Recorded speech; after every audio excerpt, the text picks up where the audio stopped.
بسم اللہ الرحمن الرحیم۔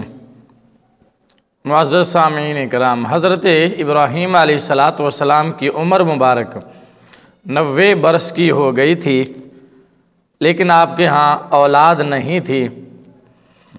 90 برس کی عمر میں پہنچ کر آپ نے اللہ رب العالمین کی بارگاہ میں دعا کی، ربی حب لی من الصالحین، ربی حب لی من الصالحین، اے میرے اللہ مجھے نیک صالح بیٹا عطا فرما۔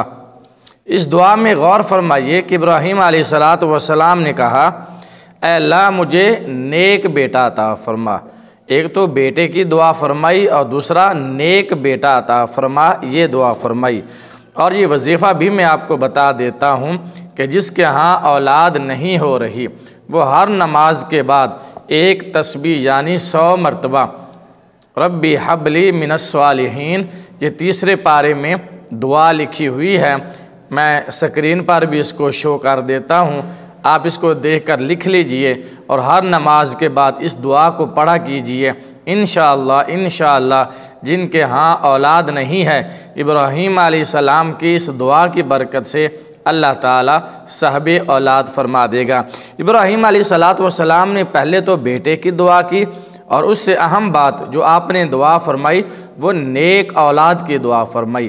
نیک اولاد یقیناً آنکھوں کی ٹھنڈک ہوتی ہے، ماں باپ کے دل کا چین ہوتا ہے۔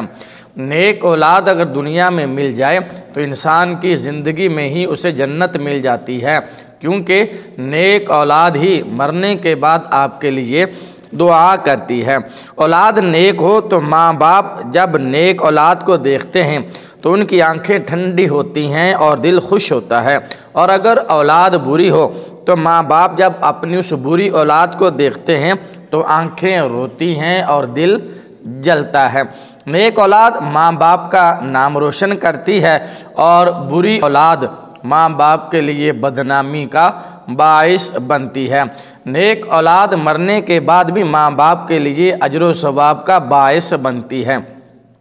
چنانچہ نبی پاک صلی اللہ تعالیٰ علیہ وآلہ وسلم نے ارشاد فرمایا، جب آدمی مر جاتا ہے تو اس کے اعمال منقطع ہو جاتے ہیں، رک جاتے ہیں، کٹ جاتے ہیں، لیکن اگر وہ نیک بیٹا چھوڑ کر جائے تو وہ ان کے لیے دعا کرتا رہے، اللہ تعالیٰ اس نیک بیٹے کی دعا کے صدقے مرنے والے کی بخشش اور مغفرت فرما دیتا ہے۔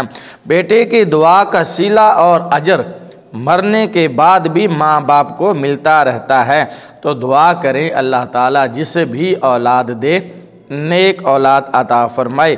نیک اولاد نماز پڑھے گی، قرآن پڑھے گی، تلاوت کرے گی تو یقیناً ماں باپ کی بخشش کی دعا کرے گی، اور اگر اولاد نمازی نہ ہو، بیٹا یا بیٹی نیک نہ ہو، نمازی نہ ہو، قرآن نہ پڑھیں تو ماں باپ کو اس اولاد کا کیا فائدہ حاصل ہوگا۔